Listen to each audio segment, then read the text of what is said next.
નમસ્કાર મિત્રો, સ્વાગત છે તમારું અમારી યુટ્યુબ ચેનલમાં। તો મિત્રો, બીએમસી એટલે કે ભાવનગર મહાનગરપાલિકા દ્વારા ક્લાર્ક સહિત અલગ અલગ પોસ્ટ પર ભરતી બહાર પાડવામાં આવેલી છે। તો આ ભરતીમાં મોબાઈલમાંથી જાતે ઓનલાઈન અરજી ફોર્મ કેવી રીતે ભરી શકાય તેના વિશે સ્ટેપ બાય સ્ટેપ એક જ વિડીયોમાં માહિતી મેળવી લઈએ। તે પહેલા વિડીયો ગમે તો લાઈક અને શેર કરી દેજો, ચેનલમાં નવા હોય તો ચેનલને સબસ્ક્રાઇબ કરી દેજો। તો ચાલો મિત્રો, વિડીયોની શરૂઆત કરીએ।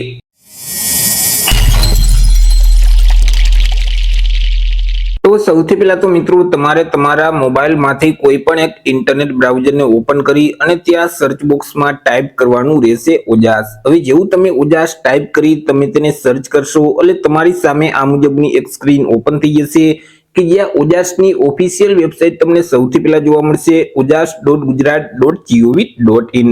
તો તે વેબસાઇટ ઉપર તમારે ક્લિક કરી દેવાનું રહેશે। વેબસાઇટ ઉપર ક્લિક કરશો એટલે ઓજાસનું જે પોર્ટલ છે તે ઓપન થઈ જશે। તમને આ મુજબની સ્ક્રીન જોવા મળશે। અહીં જે મેનુ આપેલ છે તેમાં જે ઓનલાઈન એપ્લિકેશનનો ઓપ્શન છે તેના ઉપર તમારે ક્લિક કરવાનું રહેશે, જેથી કરી સબ મેનુ ઓપન થઈ જશે। તેમાં જે સૌથી પહેલા એપ્લાયનો ઓપ્શન છે તેના ઉપર તમારે ક્લિક કરવાનું રહેશે એટલે ફરીથી આ મુજબની એક સ્ક્રીન ઓપન થઈ જશે। અહીંથી મિત્રો તમારે જે બીએમસી એટલે કે જે ભાવનગર મહાનગરપાલિકાનો ઓપ્શન છે તેને તમારે સિલેક્ટ કરી દેવાનો રહેશે।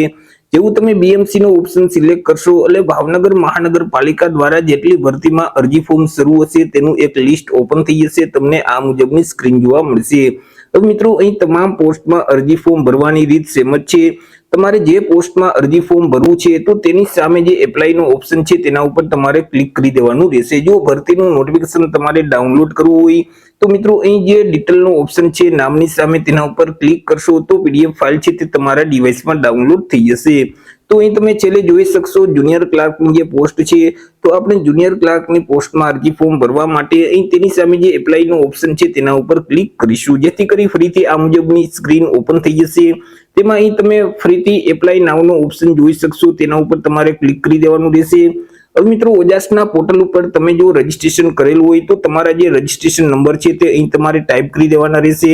તમારી જે જન્મ તારીખ છે તે અહીં ટાઈપ કરી અને એપ્લાય વિથ ઓટીઆર નો ઓપ્શન છે તેના ઉપર તમારે ક્લિક કરવાનું રહેશે, જેથી કરી રજીસ્ટ્રેશન કરતી વખતે તમે જે માહિતી આપેલ છે તે માહિતી ઓટોમેટિક લઈ લેશે। પરંતુ ઓજાસના પોર્ટલ ઉપર હજી સુધી તમે રજીસ્ટ્રેશન નથી કરેલ તો અહીં જે રેડ કલરમાં સ્કીપનો ઓપ્શન છે તેના ઉપર ક્લિક કરી આગળ વધવાનું રહેશે। જેવું તમે સ્કીપના બટન ઉપર ક્લિક કરશો એટલે આગળ તમને એક અરજી ફોર્મ આપી દેવામાં આવશે। તે ફોર્મમાં તમામ માહિતી ભરવાની રહેશે। અરજી ફોર્મ ભરો તે પહેલા અહીં અગત્યની સૂચના આપેલ છે તે અવશ્ય વાંચી લેવાની રહેશે। અરજી ફોર્મમાં સૌથી પહેલા તો તમારે તમારી જે પોતાની પર્સનલ માહિતી છે તે આપવાની રહેશે, જેમ કે ટાઇટલ જે લાગુ પડતું હોય તે ટાઇટલ અહીંથી તમારે સિલેક્ટ કરી દેવાનું રહેશે। ત્યાર પછી તમારી જે અટક છે, સરનેમ છે તે આ બોક્સમાં ટાઈપ કરી દેવાની રહેશે। તમારું જે નામ છે તે આ બોક્સમાં ટાઈપ કરી, પિતા અથવા તો પતિનું નામ આ બોક્સમાં ટાઈપ કરી દેવાનું રહેશે। માતાનું નામ અહીં ટાઈપ કરવાનું રહેશે। ત્યાર પછી જેન્ડર મેલ કે ફિમેલ સિલેક્ટ કરી અને ફરીથી જેન્ડરને સિલેક્ટ કરી દેવાનું રહેશે। તમારી જે જન્મ તારીખ છે તે આ બોક્સમાં ટાઈપ કરી દેવાની રહેશે। મેરિટલ સ્ટેટસ જે લાગુ પડતું હોય તે ઓપ્શન સિલેક્ટ કરી અને તમારી જે જાતિ છે, કેટેગરી છે તે કેટેગરી અહીંથી તમારે સિલેક્ટ કરી દેવાની રહેશે। પરંતુ મિત્રો, તમે જો અનામત વર્ગમાં આવતા હશો તો તમારી પાસે જે જાતિનો દાખલો છે એટલે કે જે કાસ્ટ સર્ટિફિકેટ છે તેની વિગત આપવાની રહેશે, જેમ કે દાખલાના નંબર છે તે નંબર અહીં ટાઈપ કરી દેવાના રહેશે। દાખલાની તારીખ આ બોક્સમાં ટાઈપ કરી અને દાખલો કયા રાજ્યમાંથી તમે મેળવેલ છે તે રાજ્યનું નામ અહીંથી તમારે સિલેક્ટ કરી દેવાનું રહેશે। જો તમે એસીબીસી એટલે કે સામાજિક અને શૈક્ષણિક રીતે પછાત વર્ગના ઉમેદવાર હશો તો તમારી પાસે જે નોન ક્રિમિનલ સર્ટિફિકેટ છે તેની વિગત પણ આપવાની રહેશે। સર્ટિફિકેટના જે નંબર છે તે નંબર અહીં ટાઈપ કરી તેમની તારીખ છે તે અહીં ટાઈપ કરી દેવાની રહેશે અને સર્ટિફિકેટ કયા સત્તા અધિકારી દ્વારા આપવામાં આવેલું છે તેમનો હોદ્દો અહીંથી તમારે સિલેક્ટ કરી દેવાનો રહેશે। ત્યાર પછી નીચે તમારે અલગ અલગ બે સરનામા આપવાના રહેશે। તેમાં સૌથી પહેલા તો તમારે હાલનું સરનામું આપવાનું રહેશે। હાલનું સરનામું છે તે આ બોક્સમાં તમારે ટાઈપ કરી દેવાનું રહેશે। ત્યાર પછી અહીં રાજ્યનું નામ સિલેક્ટ કરી દેવાનું રહેશે। અહીંથી તમારે જિલ્લાનું નામ સિલેક્ટ કરી અને અહીંથી તમારે તાલુકાનું નામ સિલેક્ટ કરી દેવાનું રહેશે અને હાલના સરનામાના જે એરિયાના પિનકોડ નંબર છે તે નંબર આ બોક્સમાં ટાઈપ કરવાના રહેશે। નીચે તમારે કાયમી સરનામું આપવાનું રહેશે। તમારું જે કાયમી સરનામું છે તે આ બોક્સમાં ટાઈપ કરી દેવાનું રહેશે। તેમાં પણ રાજ્યનું નામ, જિલ્લાનું નામ અને તાલુકાનું નામ સિલેક્ટ કરી એરિયાના પિનકોડ નંબર અહીં તમારે ટાઈપ કરી દેવાના રહેશે। ત્યાર પછી તમારા જે મોબાઈલ નંબર છે તે નંબર આ બોક્સમાં ટાઈપ કરી અને ફરીથી તે જ નંબરને વેરીફાઈ કરવા માટે આ બોક્સમાં તમારે ટાઈપ કરવાના રહેશે। તમારું જે ઈમેલ આઈડી છે તે આઈડી આ બોક્સમાં ટાઈપ કરી અને તે આઈડીને વેરીફાઈ કરવા માટે ફરીથી આ બોક્સમાં ટાઈપ કરી દેવાનું રહેશે। નેશનાલિટીમાં બાય ડિફોલ્ટ ઇન્ડિયન લખેલ જ આવશે। ત્યાર પછી નીચે તમારે અન્ય વિગત આપવાની રહેશે, જેમ કે મિત્રો તમે રમતગમતમાં ભાગ લીધેલ હોય અને તમે રમતગમતના વધારાના ગુણ મેળવવા માટે લાયકાત ધરાવતા હોય તો અહીંથી તમારે યસ સિલેક્ટ કરી દેવાનું રહેશે અને રમતની વિગત આપવાની રહેશે। જેમ કે કઈ રમતમાં તમે ભાગ લીધેલ છે તે રમતનું નામ અહીંથી તમારે સિલેક્ટ કરી દેવાનું રહેશે, તેમનું લેવલ છે તે અહીંથી સિલેક્ટ કરી અને કયા વર્ષમાં તમે રમતમાં ભાગ લીધેલ છે તે વર્ષ આ બોક્સમાં ટાઈપ કરી દેવાના રહેશે અને તમારી પાસે જે રમતગમતનું પ્રમાણપત્ર છે તે પ્રમાણપત્ર કયા સત્તા અધિકારી દ્વારા આપવામાં આવેલું છે તેમનો હોદ્દો અહીં ટાઈપ કરવાનો રહેશે। પરંતુ તમારી પાસે રમતગમતનું સર્ટિફિકેટ નથી, તમે રમતગમતના વધારાના ગુણ મેળવવા માટે લાયકાત નથી ધરાવતા તો અહીંથી તમારે નો સિલેક્ટ જ રાખવાનું રહેશે। ત્યાર પછી તમે શારીરિક રીતે વિકલાંગ વ્યક્તિ છો કે કેમ, જો શારીરિક રીતે વિકલાંગ વ્યક્તિ હોય તો અહીંથી તમારે યસ સિલેક્ટ કરી દેવાનું રહેશે, જેથી કરી અહીં વિકલાંગતાનું લિસ્ટ છે તે તમને જોવા મળશે। તેમાં મિત્રો તમને જે વિકલાંગતા લાગુ પડતી હોય તો તેની સામે જે ચેકબુક છે તેમાં તમારે ટીક કરી દેવાનું રહેશે અને તેમની જે ટકાવારી છે તે સામેના બોક્સમાં તમારે ટાઈપ કરી દેવાની રહેશે। ત્યાર પછી તમારી પાસે જે વિકલાંગતાનું સર્ટિફિકેટ છે તેની વિગત પણ આપવાની રહેશે, જેમ કે સર્ટિફિકેટની જે તારીખ છે તે તારીખ આ બોક્સમાં ટાઈપ કરી તેમના નંબર અહીં ટાઈપ કરી દેવાના રહેશે અને સર્ટિફિકેટ કયા સત્તા અધિકારી દ્વારા આપવામાં આવેલું છે તેમનો હોદ્દો અહીંથી તમારે સિલેક્ટ કરવાનો રહેશે। પરંતુ તમે શારીરિક રીતે વિકલાંગ વ્યક્તિ નથી તો અહીંથી તમારે નો સિલેક્ટ જ રાખવાનું રહેશે। ત્યાર પછી તમારી પાસે બેઝિક કોમ્પ્યુટરનું નોલેજ છે કે કેમ, કોમ્પ્યુટરનું નોલેજ હોય તો યસ સિલેક્ટ કરવાનું, નહીતર તમારે નો સિલેક્ટ કરી દેવાનું રહેશે। ત્યાર પછી મિત્રો તમે વિધવા ઉમેદવાર છો કે કેમ, જો વિધવા ઉમેદવાર હોય તો અહીંથી તમારે યસ સિલેક્ટ કરી દેવાનું રહેશે અને તમારી પાસે જે વિધવાનું સર્ટિફિકેટ છે તેની વિગત આપવાની રહેશે, જેમ કે સર્ટિફિકેટના જે નંબર છે તે નંબર અહીં ટાઈપ કરી દેવાના રહેશે, તેમની તારીખ છે તે અહીં ટાઈપ કરી અને સર્ટિફિકેટ કયા સત્તા અધિકારી દ્વારા આપવામાં આવેલું છે તેમનો હોદ્દો અહીંથી તમારે સિલેક્ટ કરી દેવાનો રહેશે। પરંતુ તમે વિધવા ઉમેદવાર નથી તો અહીંથી તમારે નો સિલેક્ટ જ રાખવાનું રહેશે। ત્યાર પછી તમે માજી સૈનિક છો કે કેમ, જો માજી સૈનિક હોય તો અહીંથી તમારે યસ સિલેક્ટ કરી દેવાનું રહેશે અને માજી સૈનિકની વિગત આપવાની રહેશે, જેમ કે તમારી જે જોઈનિંગ તારીખ છે તે અહીં ટાઈપ કરી, ડિસ્ચાર્જ તારીખ અહીં ટાઈપ કરી દેવાની રહેશે। તમારી પાસે જે માજી સૈનિક અંગેનું આઈ કાર્ડ છે તે આઈ કાર્ડના નંબર અહીં ટાઈપ કરી અને આઈ કાર્ડ કયા સત્તા અધિકારી દ્વારા આપવામાં આવેલું છે તેમનો હોદ્દો અહીંથી તમારે સિલેક્ટ કરી દેવાનું રહેશે। તમે માજી સૈનિક નથી તો અહીંથી તમારે નો સિલેક્ટ જ રાખવાનું રહેશે। ત્યાર પછી તમે મિત્રો હાલ અત્યારે ભાવનગર મહાનગરપાલિકામાં સરકારી કર્મચારી તરીકે ફરજ બજાવો છો કે કેમ, જો તમે બીએમસીમાં સરકારી કર્મચારી તરીકે ફરજ બજાવતા હોય તો અહીંથી તમારે યસ સિલેક્ટ કરવાનું રહેશે અને તમારી જે જોઈનિંગ તારીખ છે તે જોઈનિંગ તારીખ આ બોક્સમાં ટાઈપ કરી દેવાની રહેશે અને ખાતાનું નામ એટલે કે ડિપાર્ટમેન્ટનું નામ છે તે અહીં ટાઈપ કરવાનું રહેશે। પરંતુ તમે ભાવનગર મહાનગરપાલિકામાં સરકારી કર્મચારી તરીકે ફરજ નથી બજાવતા તો અહીંથી તમારે નો સિલેક્ટ જ રાખવાનું રહેશે। ત્યાર પછી નીચે મિત્રો તમારી લેંગ્વેજની વિગત આપવાની રહેશે। અહીં તમને અલગ અલગ 3 લેંગ્વેજ જોવા મળશે, ઇંગ્લિશ, હિન્દી અને ગુજરાતી। હવે જે લેંગ્વેજ તમે વાંચી શકતા હોય તો તેની સામે જે ચેકબોક્સ છે તેમાં તમારે ટીક કરી દેવાનું રહેશે। જે લેંગ્વેજ તમે લખી શકતા હોય તો તેની સામે જે ચેકબોક્સ છે તેમાં તમારે ટીક કરવાનું રહેશે અને જે લેંગ્વેજ તમે બોલી શકતા હોય તો તેની સામે જે ચેકબોક્સ છે તેમાં તમારે ટીક કરી દેવાનું રહેશે।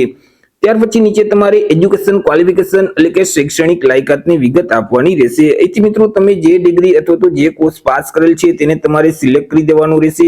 ત્યાર પછી તેમાં જે મેળવેલ ટકાવારી છે તે ટકાવારી આ બોક્સમાં ટાઈપ કરી દેવાની રહેશે। મેળવેલ ક્લાસ છે તે અહીંથી તમારે સિલેક્ટ કરી દેવાનું રહેશે।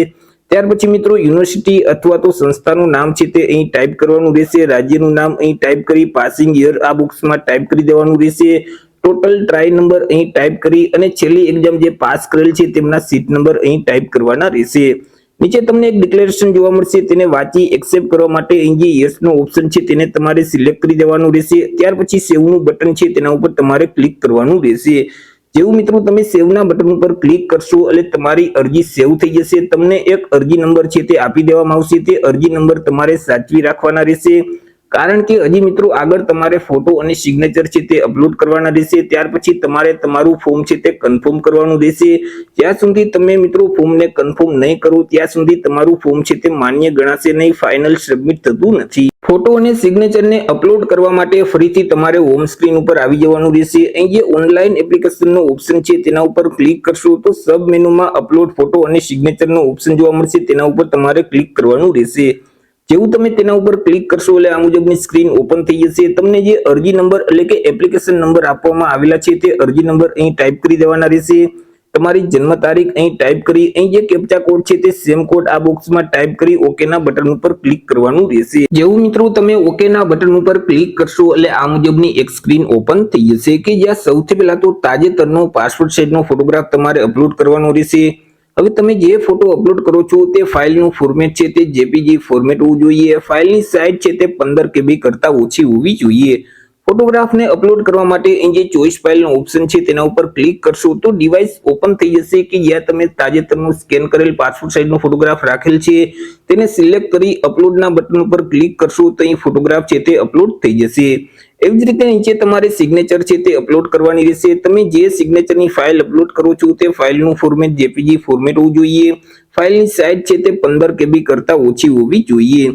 મિત્રો ચોઈસ ફાઇલનો ઓપ્શન છે તેના ઉપર ક્લિક કરી સિગ્નેચરને તમારે સિલેક્ટ કરી દેવાની રહેશે। ત્યાર પછી અપલોડના બટન ઉપર ક્લિક કરશો તો અહીં સિગ્નેચર અપલોડ થઈ જશે। ફોટો અને સિગ્નેચરને અપલોડ કર્યા પછી આગળ તમારે તમારા ફોર્મને કન્ફર્મ કરવાનું રહેશે। જેના માટે ફરીથી હોમ સ્ક્રીન ઉપર આવી અહીં જે ઓનલાઈન એપ્લિકેશનનો ઓપ્શન છે તેના ઉપર ક્લિક કરશો તો સબ મેનુમાં કન્ફર્મનો ઓપ્શન જોવા મળશે તેના ઉપર તમારે ક્લિક કરવાનું રહેશે।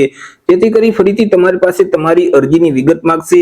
તમારા અરજી નંબર અહીં ટાઈપ કરી તમારી જન્મ તારીખ છે તે અહીં ટાઈપ કરી દેવાની રહેશે। ત્યાર પછી અહીં જે કેપ્ચા કોડ છે તે સેમ કોડ આ બોક્સમાં ટાઈપ કરી ઓકે ના બટન ઉપર ક્લિક કરી દેવાનું રહેશે। જેથી કરી મિત્રો નીચે તમને તમામ માહિતી તમારી જોવા મળશે તેને એકવાર ચેક કરી લેવાની રહેશે। ત્યાર પછી અહીં નીચે સ્ક્રોલ કરશો તો કન્ફર્મ એપ્લિકેશનનો ઓપ્શન છે તે જોવા મળશે તેના ઉપર તમારે ક્લિક કરી તમારા ફોર્મને કન્ફર્મ કરી દેવાનું રહેશે।